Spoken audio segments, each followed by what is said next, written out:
আসসালামু আলাইকুম প্রিয় শিক্ষার্থীবৃন্দ, আশা করি যে যেখানে আছো সুস্থ আছো, ভালো আছো। আমিও আল্লাহর অশেষ রহমতে তোমাদের দোয়ায় ভালো আছি। আমি মোহাম্মদ মুখলেসউদ্দিন, সিনিয়র শিক্ষক, নান্দিয়া সাংগুন আদর্শ দাখিল মাদ্রাসা, শ্রীপুর, গাজীপুর। অনলাইন ক্লাসের পক্ষ থেকে সকলকেই স্বাগত। আমরা আজকে অষ্টম শ্রেণীর সাহিত্য কণিকা বিষয় থেকে কবিতা নিয়ে আলোচনা করব। তো প্রিয় শিক্ষার্থীবৃন্দ, তোমরা যে যেখানে আছো বই খাতা কলম নিয়ে আমার সাথে যুক্ত হও এবং ক্লাসটি মনোযোগ সহকারে শোনো এবং দেখো। চলো আমরা কিছু ছবি দেখে নিই। স্লাইডে বাংলাদেশের মানচিত্র, বাংলাদেশের যে পরিবেশ, বাংলাদেশের যে প্রাকৃতিক যে সৌন্দর্য, সেই জিনিসটি তোমরা এখানে দেখতে পাচ্ছ। এবং বাংলাদেশ একটি নদীমাতৃক দেশ। নদীর ছবি তোমরা এই স্ক্রিনে দেখতে পাচ্ছ। তাহলে তোমরা কি কিছু অনুমান করতে পারছো আজকে আমাদের পাঠের বিষয় কি হতে যাচ্ছে? আজকের পাঠের বিষয় বঙ্গভূমির প্রতি, লিখেছেন মাইকেল মধুসূদন দত্ত। তো বন্ধুরা, মাইকেল মধুসূদন দত্ত সম্পর্কে আমরা কম বেশি সকলেই জানি। তিনি বাংলা সাহিত্যের এমন কোনো শাখা নেই যে শাখায় তার বিচরণ নেই। তো আমরা এই কবিতাটি পাঠ করার পর যা জানব, শিখব, কবির পরিচিতি বলতে পারবো, নতুন শব্দ দিয়ে বাক্য বলতে পারবো, কবিতার অন্তর্নিহিত তাৎপর্য ব্যাখ্যা করতে পারবো। স্বদেশের প্রতি শিক্ষার্থীর মনে শ্রদ্ধা ও বিনয় ভাব জেগে উঠবে। তো আমরা এই কবিতাটি বিশ্লেষণ করার পূর্বে আমরা কবি মাইকেল মধুসূদন দত্ত সম্পর্কে জানব। মাইকেল মধুসূদন দত্ত 1824 খ্রিস্টাব্দে যশোর জেলায় সাগরদাড়ি গ্রামে জন্মগ্রহণ করেন। তার বিখ্যাত কাব্যগ্রন্থ মেঘনাদ বধ, চতুর্দশী কবিতা বলেও বিখ্যাত তার কাব্যগ্রন্থ। উল্লেখযোগ্য নাটক কৃষ্ণকুমারী, শর্মিষ্ঠা, প্রহসন। মাইকেল মধুসূদন দত্ত তিনি হিন্দু ধর্মাবলম্বী ছিলেন। পরবর্তী সময়ে খ্রিস্টাব্দের ইংরেজি ভাষার প্রতি তার একটি মোহ তৈরি হয় এবং পাশ্চাত্য শিক্ষা, পাশ্চাত্যের জীবনযাপনের আসক্ত হয়ে তিনি হিন্দু ধর্ম ত্যাগ করে খ্রিস্টান ধর্ম গ্রহণ করেন 1842 খ্রিস্টাব্দে। মাইকেল মধুসূদন দত্ত 1873 খ্রিস্টাব্দে মৃত্যুবরণ করেন। তো আমরা এখন এই কবিতাটি বঙ্গভূমির প্রতি মাইকেল মধুসূদন দত্ত, এই কবিতাটি পাঠ করব। পাঠ করার পর আমরা লাইন বাই লাইন বিশ্লেষণ করার চেষ্টা করব। বঙ্গভূমির প্রতি মাইকেল মধুসূদন দত্ত।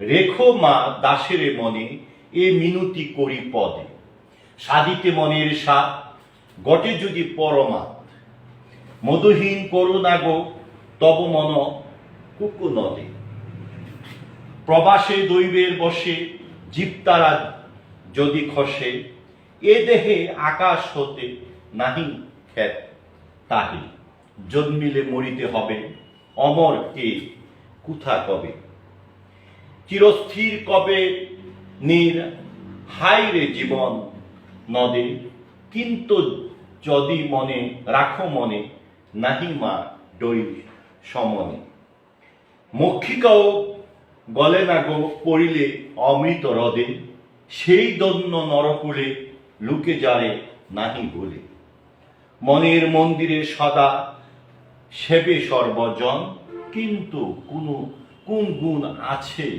যাচিব যে তব কাছে, হেন অমরতা আমি কহ গো শ্যামা জন্ম দে, তবে যদি দয়া করো ভুল দুষ গুণধর অমর করিয়া বর দেহ দাসে সুবর্দে ফুটি যেন স্মৃতি জলে মানসে মা যথা ফলে মধুময় তাম্রস কি বসন্ত কি শরতে। তো প্রিয় শিক্ষার্থী বৃন্দ, আমরা এখন কিছু নতুন শব্দ অর্থ জানব। মিনতি প্রার্থনা, কুকুনত লাল পদ্ম, নীল পানি বা জল,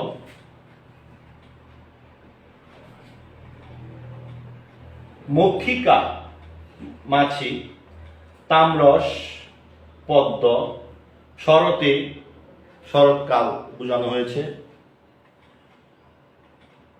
তো আমরা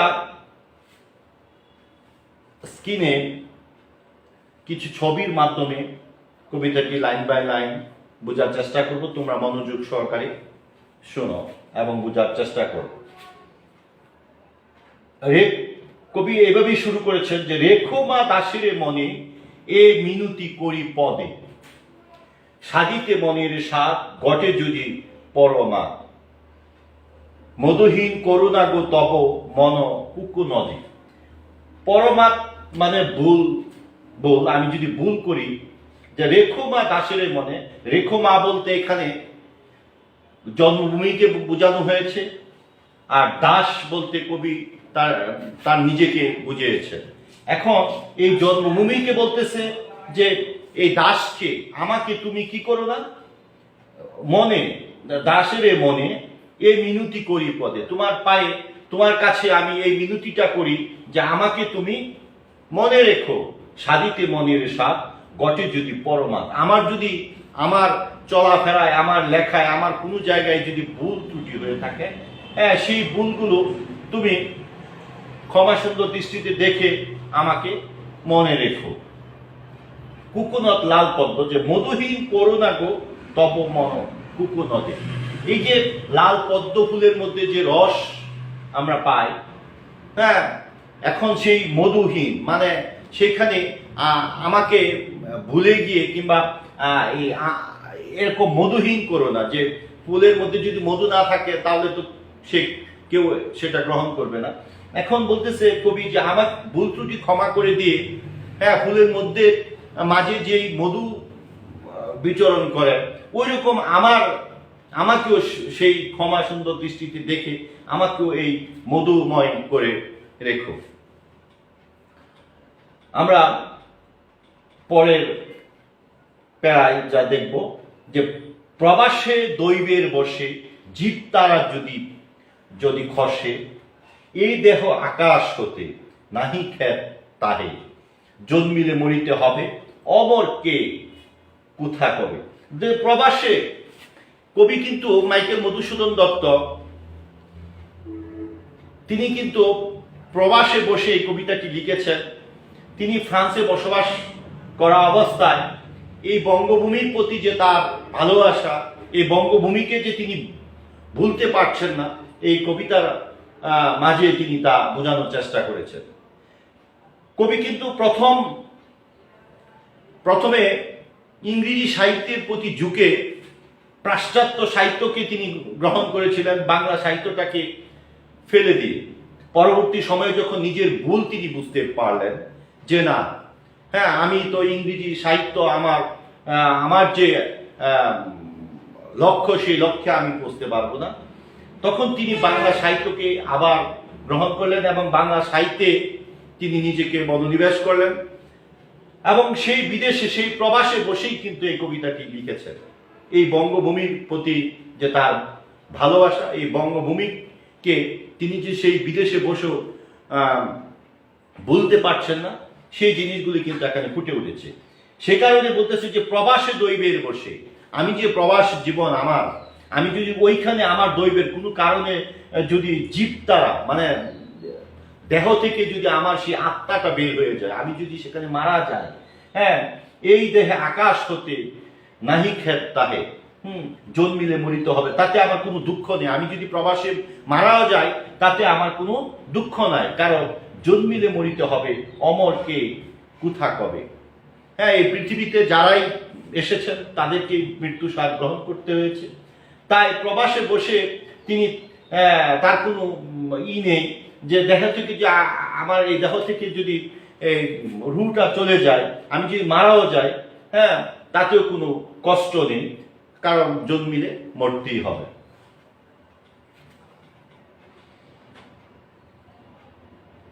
চিরস্থির কবে নীল, হায় রে জীবন নদে, কিন্তু যদি রাখো মনে, নাহিমা ডরি সমনে। বলতে সমনে মানে মৃত্যুর দেবতা যদি আমাকে নিয়েও যায়, নীর মানে পানি বা জল, হ্যাঁ, চিরস্থায়ী। কিন্তু এই যে পানি জল নদীর যে প্রবাহমান, এটা কিন্তু এক জায়গায় স্থির না, এটা চলতেছে। এই যে মানুষের জীবন, এটাও কিন্তু চলমান। মানুষ একজন মৃত্যুবরণ করছে, আরেকজন পৃথিবীতে আসছে, প্রবীণ যাচ্ছে, নবীন আসছে, হ্যাঁ, কিংবা মানে কোনো কাজই কারোর জন্য কি স্থির থাকে না। আমি মরে গেলেও হ্যাঁ আরেকজন আসবে, এইভাবে কিন্তু এই পৃথিবীটা চলছে।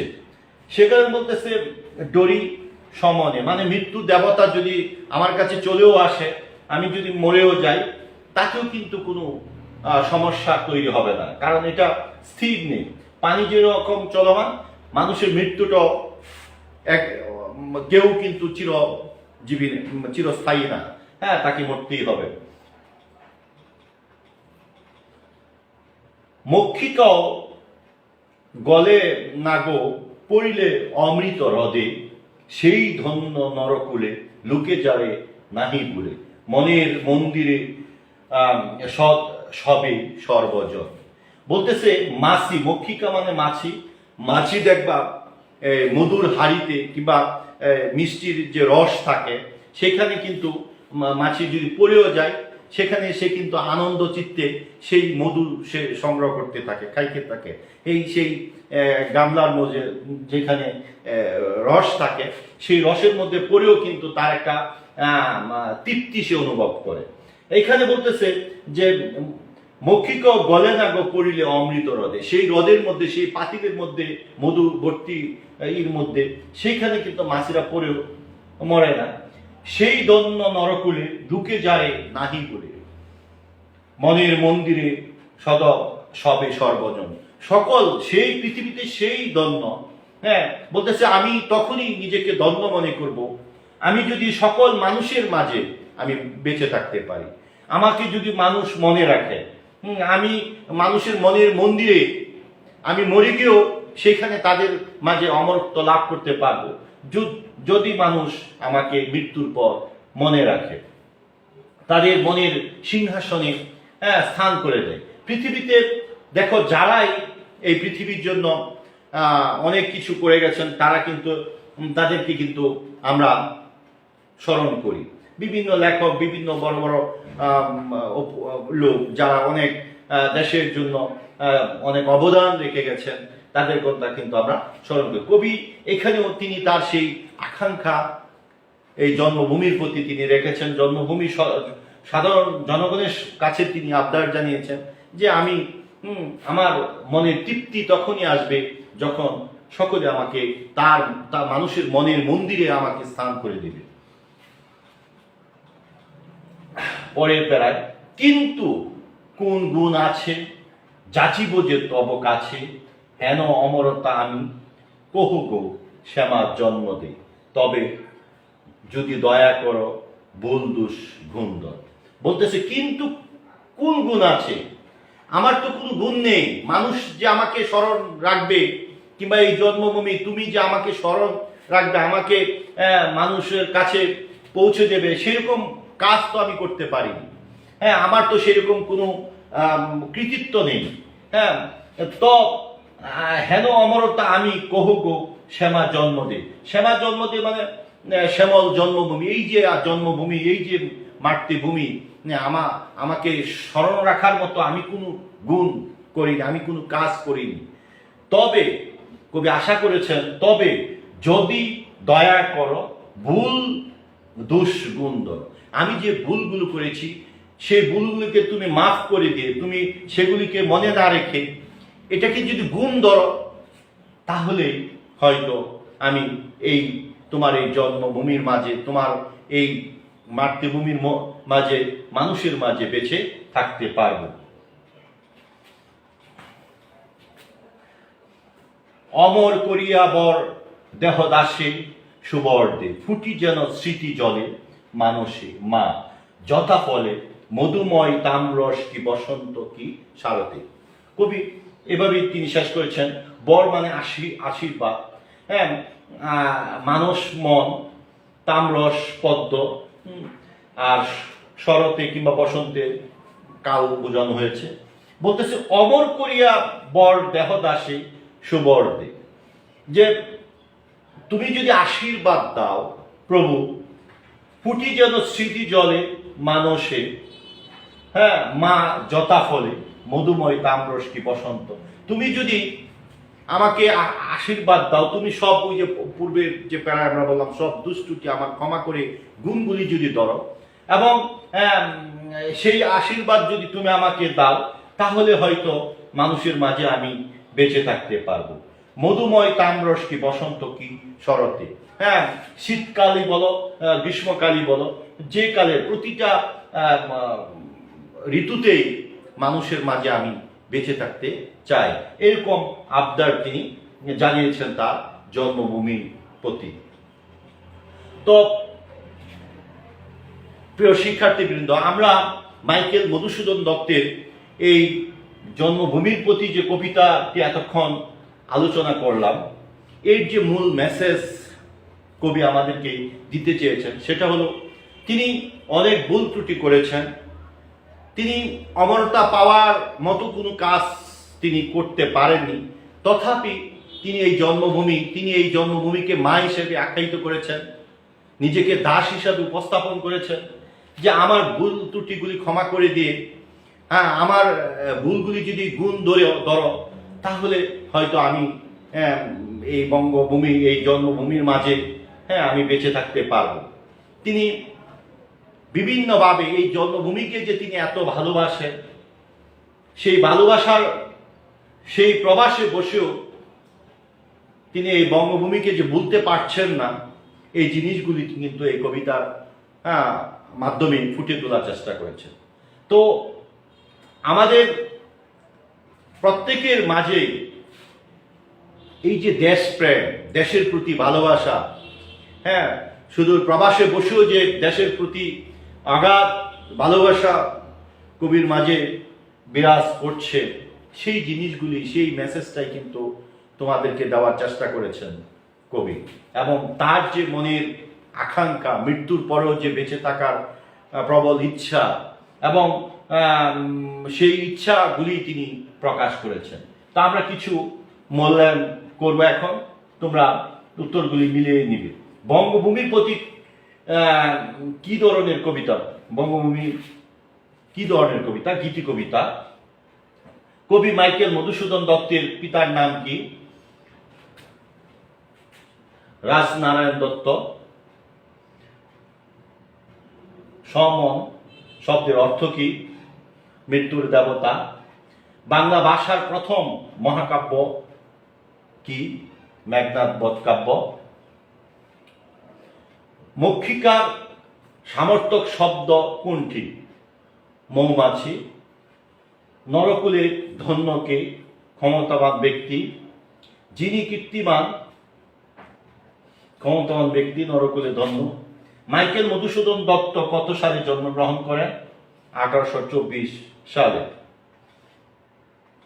তোমরা একটি একক কাজ খাতায় লিখে নাও, হ্যাঁ, সেটাও বাড়িতে বসে চেষ্টা করবে উত্তরটি লেখার জন্য। মাইকেল মধুসূদন দত্ত কোথায় জন্মগ্রহণ করেন? তার নামের আগে মাইকেল যুক্ত হয় কেন?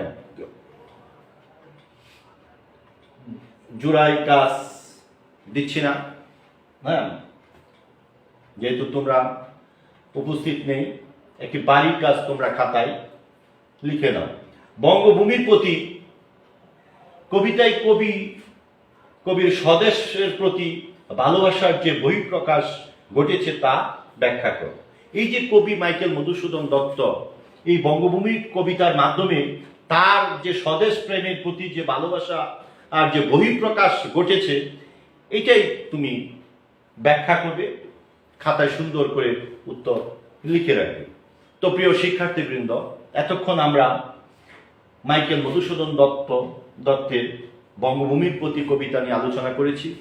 আমি আশা করব তোমরা কবিতাটি খুব মনোযোগ সহকারে শুনেছ এবং দেখেছ।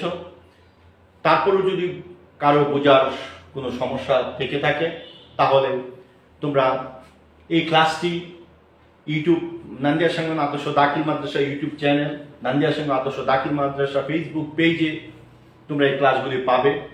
তোমরা বারবার দেখার চেষ্টা করবে এবং বইয়ের যে কবিতাটি রয়েছে সেই কবিতাটি মনোযোগ সহকারে পড়বে। এবং কারো যদি কোনো সমস্যা থাকে তাহলে তোমরা আমার সাথে মোবাইলে যোগাযোগ করতে পারবে অথবা কমেন্টস বক্সে লিখে জানাবে। আমি তোমাকে সেই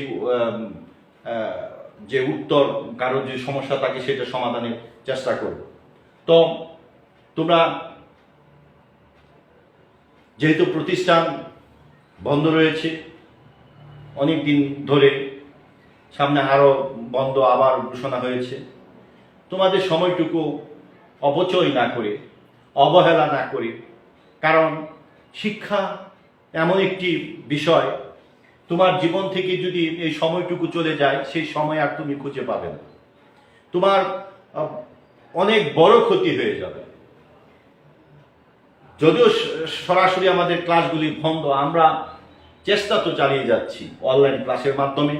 তোমরা হয়তো পুরোপুরি সেই ঘাটতি পূরণ না হলেও অনেকটা ঘাটতি কিন্তু পূরণ হবে তোমরা যদি মনোযোগ সহকারে প্রথম থেকে শেষ পর্যন্ত ক্লাসগুলি দেখো। শুধু বাংলা না, নান্দিয়া সাঙ্গন আদর্শ দাখিল মাদ্রাসা প্রতিটি শিক্ষক প্রতিদিনই বিভিন্ন ক্লাসে বিভিন্ন বিষয়ের উপর ক্লাস নিচ্ছেন। তোমরা এই ক্লাসগুলি প্রতিদিন দেখো, নিশ্চয়ই তোমাদের উপকার হবে।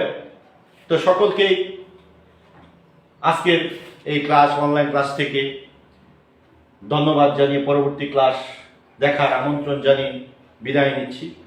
আসসালামু আলাইকুম।